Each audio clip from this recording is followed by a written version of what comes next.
Olá, aqui é Marco Antônio Cardoso, sou roteirista, ator, dramaturgo. Estou com a peça Amor Sublime Amor e a peça Allan Kardec e as Mesas Girantes, e agradeço estar aqui presente na TV Relacionamento.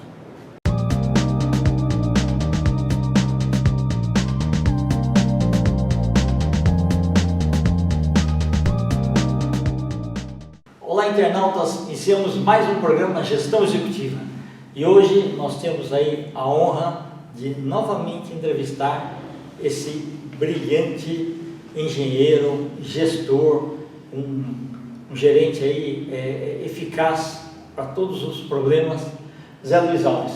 Gratidão aí, viu? Sempre é um prazer imenso estar com você, viu? Muito obrigado, Kendi. Você foi muito gentil nas suas palavras, eu que agradeço poder ter a oportunidade de estar aqui. Perfeito.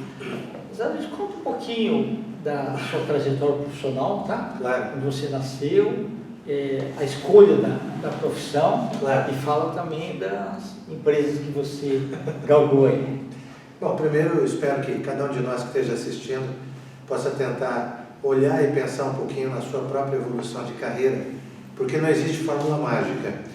Eu tenho 60 anos agora, não é? Espero que não pareça, mas fora disso, eu gostaria de dizer o seguinte: tudo que a gente faz na nossa carreira é uma jornada que tem começo, meio e fim, e tem uma série de obstáculos, Kendi. Exatamente. Eu acho que a gente deveria estar olhando isso como um aprendizado ao longo do tempo.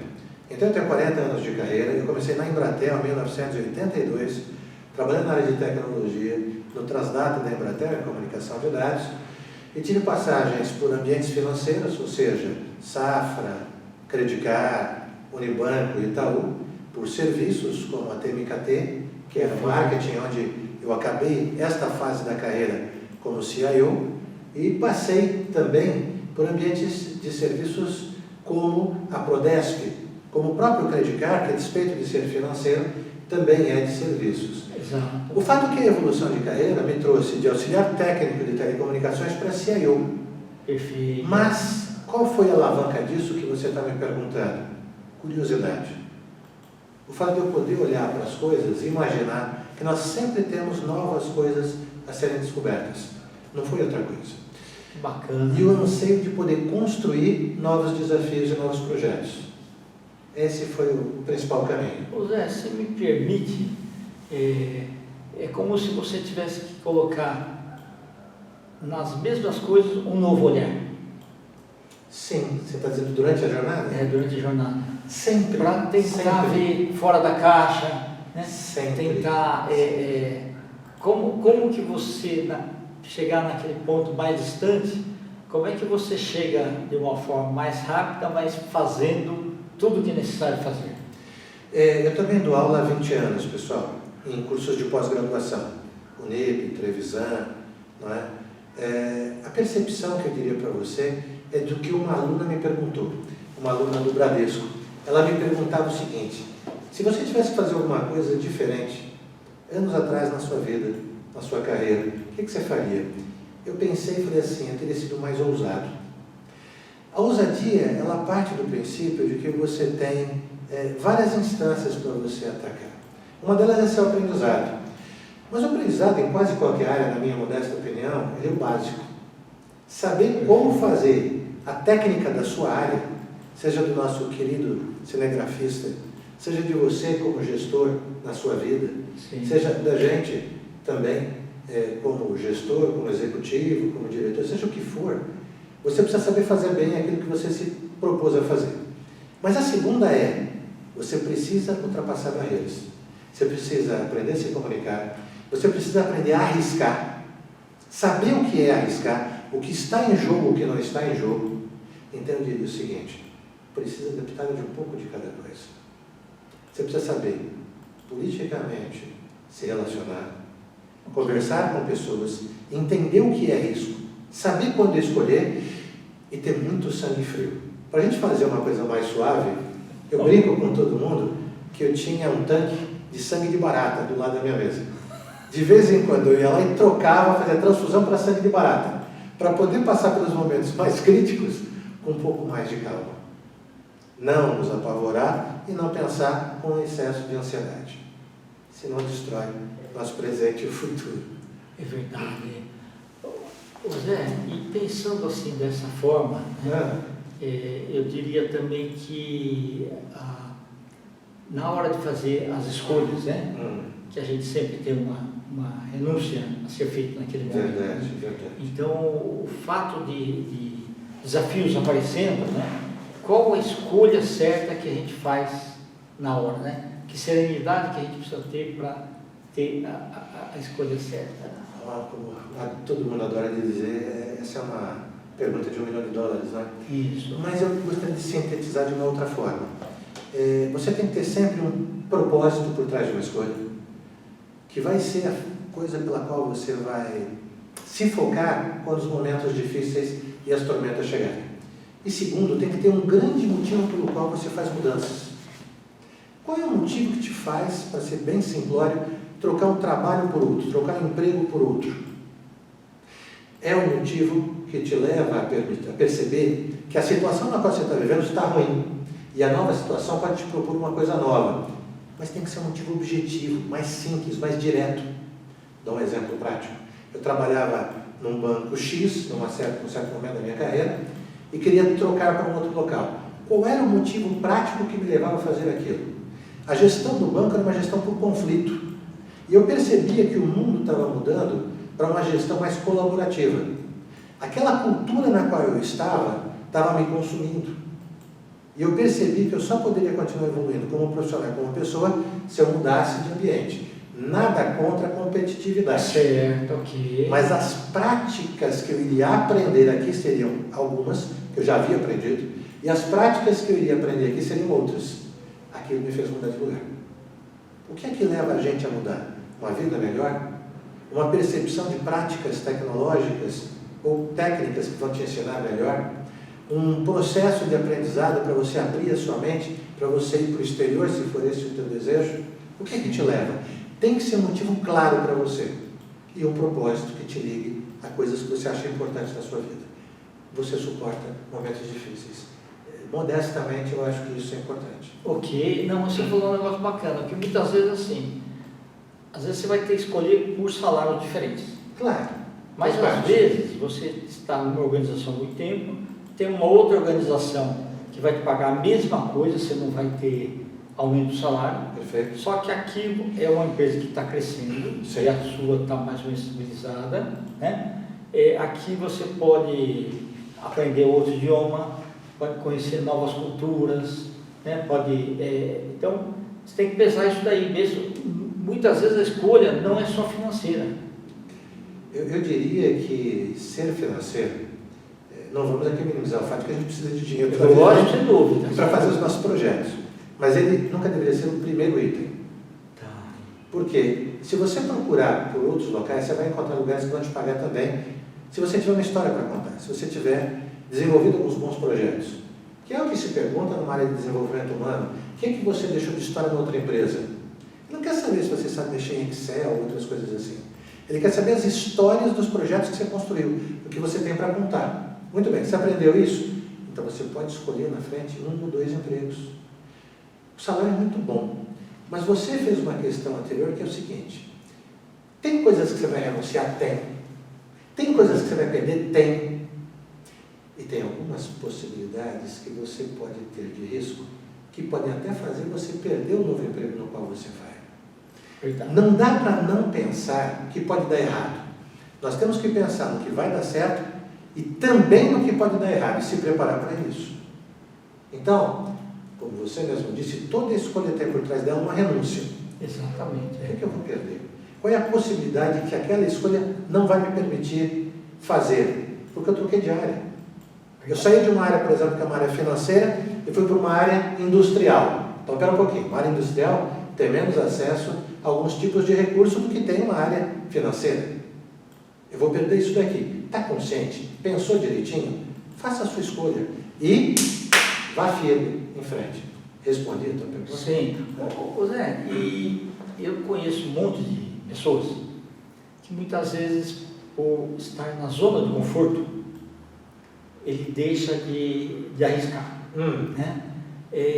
No teu caso, o que sempre te motivou, né, a sair da zona de conforto e buscar novos desafios? É uma pergunta bem curiosa. Eu vou responder com uma coisinha bem bobinha, do começo da carreira. Eu comecei em 82 na Embratel, e lá fazia parte de uma área de implantação de comunicação de dados. Então, nós fazíamos a implantação, naquela época, de modems, só em empresas PJ, não existia comunicação de dados na casa das pessoas. E eu decidi que eu queria saber o que tinha depois do modem. Então, o que era o mundo de TI depois do modem? Era muito pequeno aquilo, eu já tinha aprendido bastante coisa, era muito legal. O Embratel foi uma escola fantástica. O que tinha depois do modem? Depois que eu fui trabalhar, e trabalhei com TI muitos anos, eu percebi o seguinte: eu estou atendendo a muitas áreas de negócio. O que tem depois de TI? O que é um negócio que está fazendo? Como é que eu posso desenvolver negociação, soft skill? Como é que eu posso desenvolver a percepção do que é construir um produto? Então, eu estava depois do TI. É a percepção de algo que fosse maior. Então, eu buscava isso, como se eu estivesse tentando entender como as coisas funcionam. Hoje ainda eu brinco comigo mesmo, eu digo que eu sou um colecionador de conhecimento. Então, eu ainda estou atrás disso. Quais são os novos conhecimentos que a gente pode ter? O que aumenta a tua visão de vida? Né? E principalmente assim, você tem o desejo de completar o quebra-cabeça. Opa! Porque os departamentos das empresas são separados. Sim. E muitas vezes um não sabe o que o outro faz. Uhum. Né? Mas quando, principalmente o TI, o financeiro, ele é obrigatório saber, principalmente a grande maioria das atividades lá dentro. Né? Verdade, verdade. Então, essa é uma das coisas que você sempre procura saber. Né? O que são todos os departamentos, como que eles se interligam. Né? Sim. Agora, se a gente pensar no todo, você está sempre fornecendo alguma coisa para alguém. Hoje, por exemplo, eu estou coordenando um curso de inovação se você olhar, inovação, hoje as empresas precisam disso. E se você pensar de liderança, é a base que faz uma empresa crescer. Então, eu lancei um MBA na Unip, que se chama exatamente isso, Liderança e Inovação. 400 horas, diploma do MEC, uma pós-graduação, um MBA absolutamente bem desenhado. Mas por quê? Porque as empresas têm um desafio. Elas precisam perceber para onde elas vão. E elas precisam melhorar seus produtos e seus negócios. Então, além de você entender como uma empresa opera, a percepção é como você leva uma empresa para frente.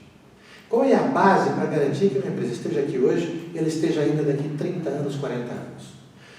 Como garantir que um profissional esteja aqui hoje e ele esteja nos próximos 20, 30, 40 anos, se inovando, aprendendo a liderar no século XXI, com um ambiente colaborativo, com um ambiente que permita a todo mundo participar daquilo que a gente está construindo agora, usando as novas tecnologias, usando as tecnologias disruptivas, aprendendo a verificar o que o negócio precisa e, principalmente, o que o cliente precisa. Sim. E não é aquela conversinha antiga, né, de foco no cliente, é foco do cliente. O que o cliente precisa?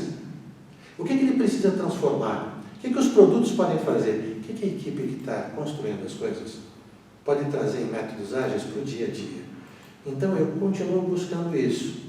Suplanta a empresa, os seus pilares, e fala como é que você transforma as coisas com inovação e com liderança. Perfeito.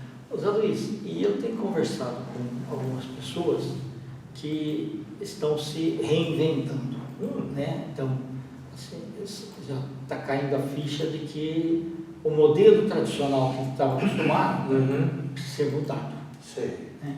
E isso passa também por novas capacitações dentro desse mundo novo. Verdade.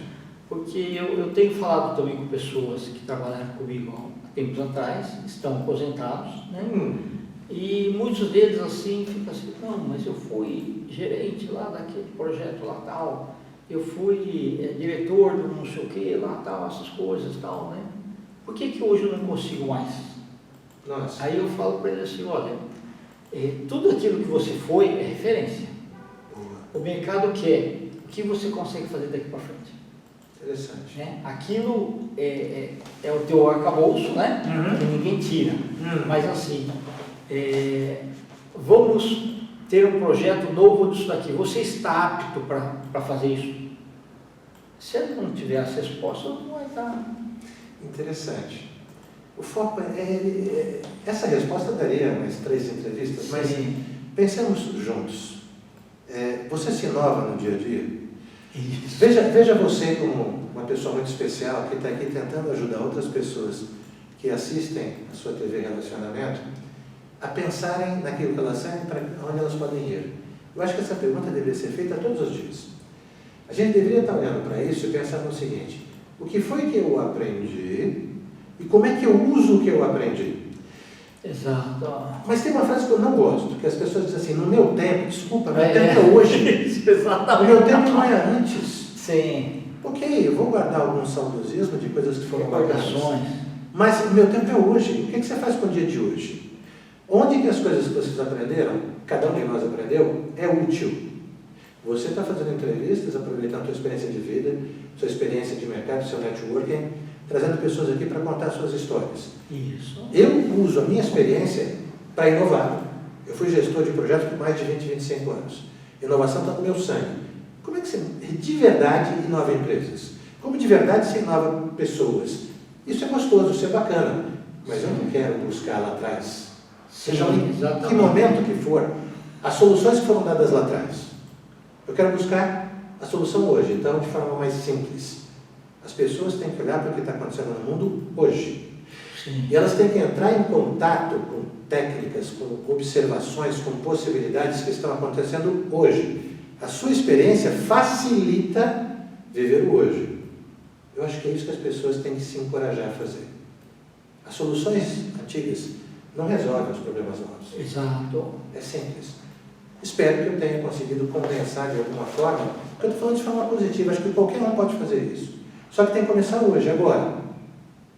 Deixa o futuro dizer o que pode vir a acontecer. Sim, não, você falou assim, a gente precisa, além da capacitação diária, né? Ou seja, e hoje é um pouco mais difícil, o pessoal mais antigo, pelo seguinte, quando eu e você fizemos faculdade, você bem mais para cá, né? Não, o conhecimento sempre foi linear, né? E a informação também era linear. Ela vinha através de rádio, TV, jornais, ou pessoas do nosso convívio. Tá. Hoje, o conhecimento continua linear, só que a informação é exponencial. Perfeito. A gente é bombardeado muito. Então, assim, como você fazer o filtro mais correto daquilo, né? E utilizar essas informações como inovações para você poder ser mais valorizado e, com um novo olhar, fazer as coisas acontecerem. Veja, essa pergunta tem 2 respostas claras e rápidas, mas elas são arrojadas.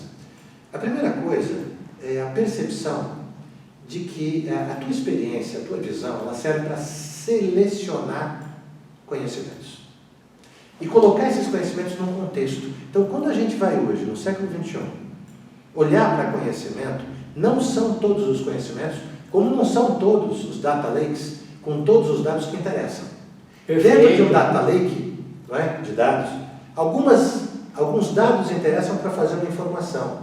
O que faz virar de dado para informação? Contexto. Para aquele negócio, aquele contexto vale. Mas existe um desafio de liderança mais sério para o momento atual. Então, essa é a primeira parte da resposta.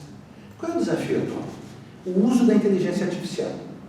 A inteligência artificial ela está trazendo uma quebra de paradigma brutal.